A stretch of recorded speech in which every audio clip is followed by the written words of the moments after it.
Hello, I'm Sally Pointer and welcome back to the next instalment of how to build a warp weighted loom. If you've been following our videos so far, we've built two looms, a child-sized one, which is what we're working on at the moment, and an adult-sized one, which I'm still tweaking a little bit. And we're at the stage now of putting on a test warp to just check that everything's working and to allow me to make any small adjustments.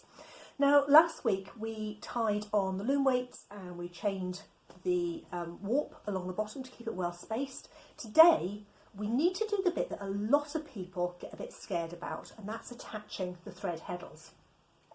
Now, a heddle is the mechanism with which the back threads will be brought forwards so that they pass through to make the new shed to allow the weaving to happen. So the threads need to be able to come all the way forwards, all the way back. Now remember that these front ones stay put, it's these back ones that are going to do the work.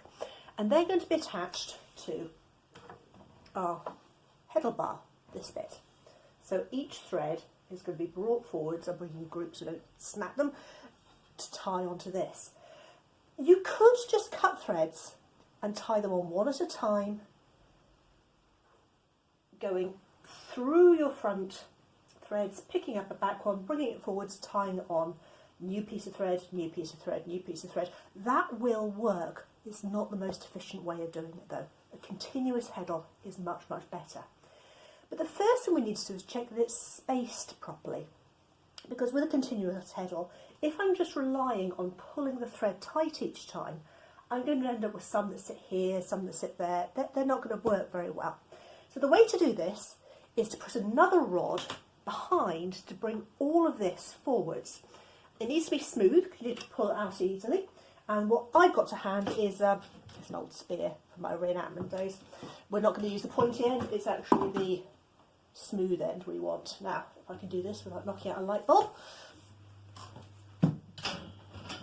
this is going to go behind the loom. And I'm going to tie it on with a couple of bits of thread just behind, whoops, too many bits of wood, just behind the upright heddles. I'm going to get rid of this, I'm going to adjust the camera, we'll tie it in, we'll have a closer look. I've tied in the other end of the spear at this end.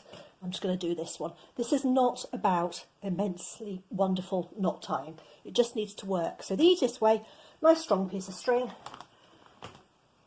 round the front, bring it up, bring your bar into place, tie it off temporarily, so a slip knot is fine, just above your pegs, and that's absolutely fine. You may have noticed as I've been doing these that this keeps sliding. That is one of the tweaks I'm going to make, a test warp to really show me what's wiggling. What I'm going to alter there is at the top here, I'm going to put a little notch, little groove all the way around the bars just to stop things moving backward and forward, but that's a job for later. But for now, we're tied on here, we're tied on there. All this is doing is it's brought these forward, and now if I bring the main heddle rod that would normally sit in its bar here and drop it right against the supports, that space between here and here is going to be about exactly what I need for tying in the heddles. Hopefully that will give me a really good clean shed when they're brought forwards. Now we're going to be doing continuous heddles. So what I've done is I've wound my heddle thread, which in my case is a smooth linen. Again, it doesn't really matter what you use as long as it's smooth. It mustn't snag on the threads. I've wound mine around a business card just to make it a little bit easier to handle. And what I'm going to do is I'm going to tie off on the end. I'm going to go all the way around the back beam. I'm going to come forwards, gathering up one of the threads as I go, back between the threads, and I'm going to do a special sort of knot. So I'm going to tie it off. I'm going to do a couple just to get my hand in so that I've got my thoughts straight as to how to explain it to you properly, and then I'll do some in slow motion. So I'll be back in a second and we'll have done just a few by then. I've done the first 3 heddles here, but this method is going to be exactly the same if you were starting at the end. You just start by tying things on. Now the plan here is to find the next front thread that needs to be missed out. We're going to go to the right of it. We're going to go all the way through to the back. We're going to come underneath the back rod and back round to the front, and just check. So you should have gone to the right of the front bar that you're missing. You'll have gone between the last heddled one at the back and the new one that you're aiming for, underneath, and then you're coming to the right of the one at the back that you're aiming for. I know you can't see that very clearly at the moment. I will do some from different camera angles in a minute. You're going to come to the front. Now we need to lock this into place, and the easiest way to do that is pull the top thread forwards, give it a couple of twists. I tend to go in the direction I'm working. Pass your thread through, and as you pull that up, you're going to make what's essentially a buttonhole stitch on the front. Now that can slip, so I tend to also go behind again, put another twist or 2 in your thread, pass your thread through, take your time pulling it up, and that second pass partly spaces it out and partly gives you another bit of security there.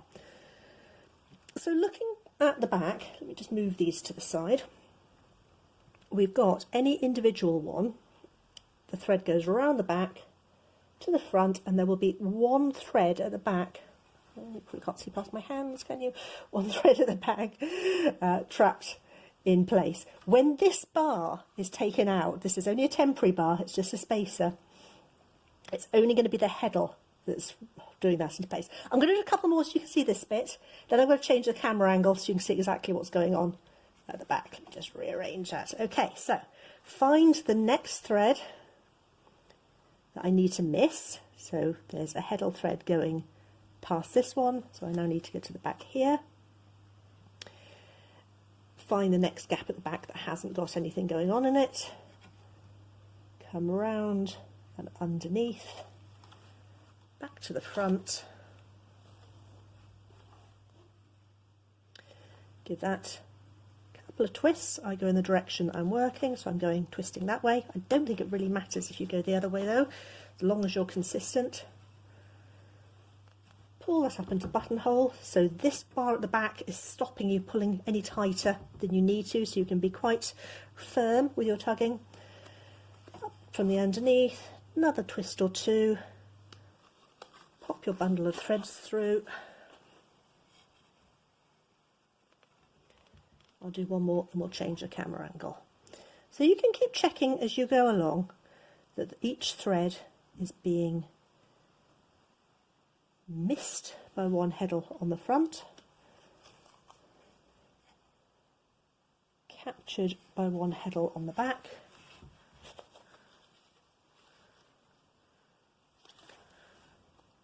pull up most of the slack, couple of twists, pass the end through,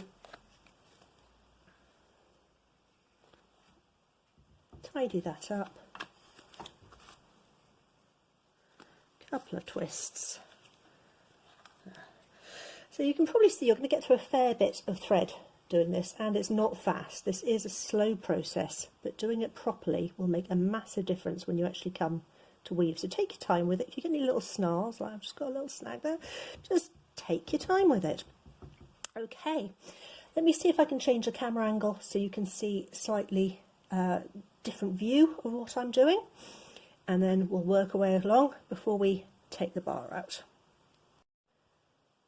So exactly the same thing, just a different camera angle. Find your next one that hasn't got a heddle. This one has, so it's got to be this one, all the way through, around the back, picking up the next heddle as we go.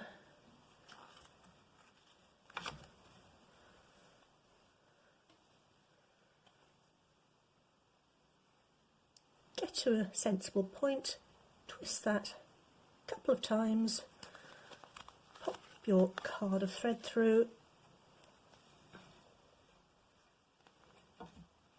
pull it up to make a little buttonhole, round the back, twist or two,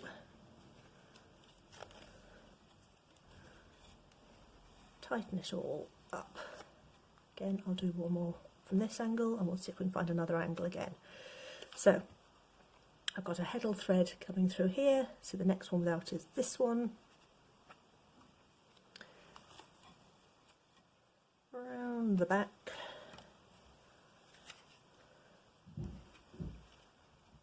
Couple of twists.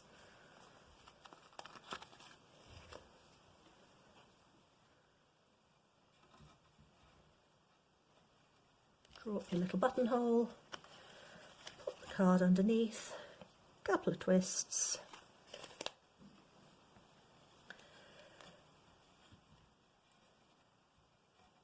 I'll change camera angles again. I'll see if I can manage to get a shot from what's happening at the back. I'm not sure if I can really fit that, but we'll see what we can do. That's as close to the back as I can get. I think you can just see through the shed, so we'll try and do this one pretty much side on. So identify your next thread at the front. You're going to come to the right of it. You're going to come through to the back, passing to the right of the last one that was heddled, to the left of the one that you're aiming for. You're going to come underneath your bar, to the left of your new thread, back to the front, couple of twists,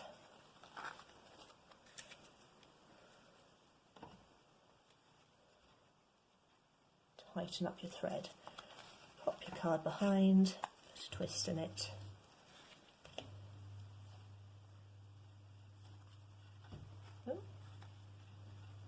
beware of pulling up too quickly because that's when you can just lock things into place.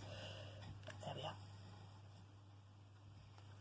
Right, one more from this angle and then I'm going to finish the row and I'll take the camera off the stand and we'll have a really good look at it. So to the right of the front thread, you're passing to the left at the back of the one that you've just heddled. You're coming underneath and to the right of the one that you're aiming for. You can always just stop and check that you've only got one thread in play at any time. 1, 2 twists, pop your card through,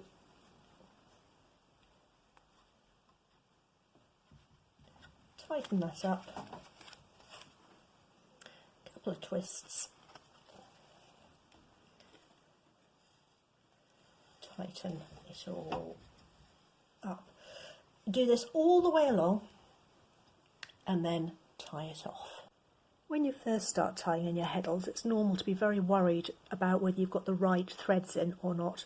But I'm just coming to the end of one colour pattern. I've got 2 threads left, one at the front and one at the back of the white before I go into the brown. So I'll just show you how easy it is to actually see what's going on. The ones we've already put into the heddles are fairly stuck. So if you move the rest to the side, you can see quite clearly whether these ones are attached, and they are, and these ones are loose. So you've got a nice clear space to work into. So I know I need to go to the right of the next thread. So I identify that, and I know in this case it's a white thread. So I go all the way to the back.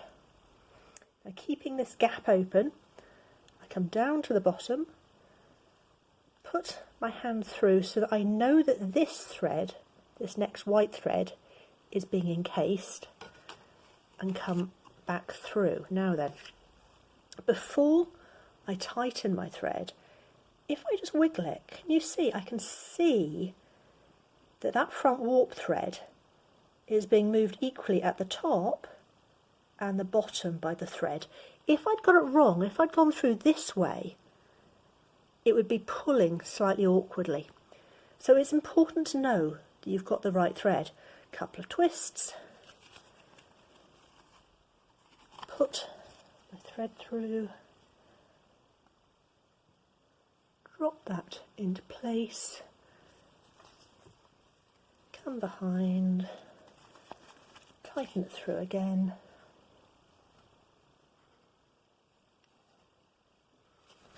And now I've got a different set of threads. Those white threads have been accounted for. So if I move over the next one that I want to pass by, all the way to the back, and you're just going into the gap left between the ones you've heddled and the ones you hadn't.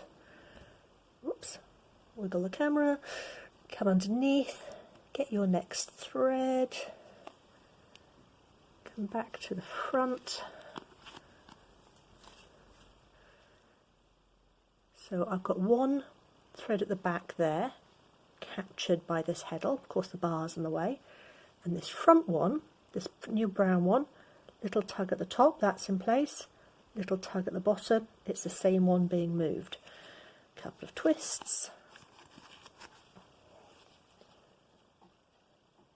lock that into place,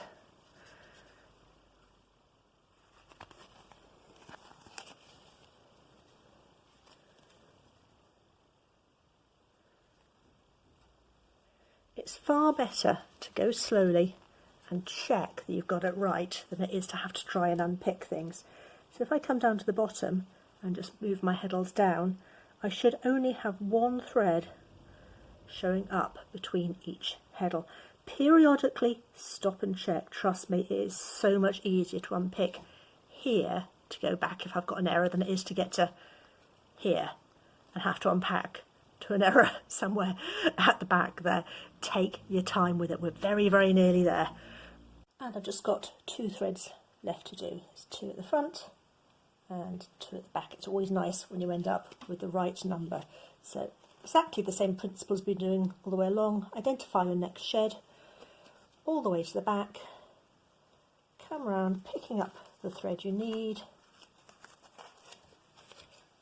double check that it is the thread you mean to be moving that's coming together. I did have an error a few stitches ago and had to go back a couple of heddles. It's always better to check regularly. And then the next one should be our last one. So this one, there's nothing else left on this side, so I just go straight to the back, to the right of the one that was done previously, so to the left of the last one, all the way around, picking that up, a couple of twists to secure it, and then I usually put 2 or 3 of these locking ones on the end. Stops that undoing itself. Whoop, there, it's alive. All done without the aid of a cat today as well. But it also means if I do need some room to undo things, I have got a little bit of backup. All right, I think we're at the moment of truth. I'll snip off my loose end. I'll have one last check. Can I see just one thread between each heddle? There's always a chance something's going to sneak up on you, and if you remember, this warp is spread far more widely than you would ideally with a really good piece of weaving, because I wanted you to see what's going on. So this is quite gappy. I can see what's going on quite clearly, hopefully. The trick now will be to see what happens when I undo my rod, which if you remember was an old spear, at the back. Pull that out, preferably without destroying the furniture. Oops, sorry about that. Okay, now these should all move. Now if I just move this back a little bit.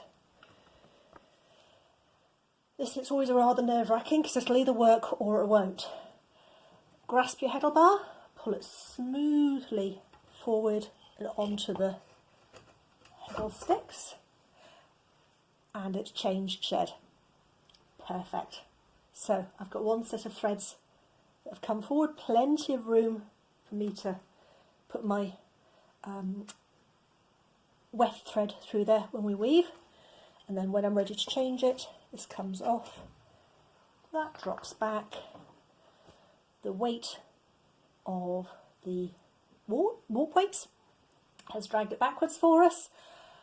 That's worked. Fantastic. This bit is always a little bit tricky until you've tried it. It's actually much easier to do than it is to explain. In the next video, we're going to be weaving.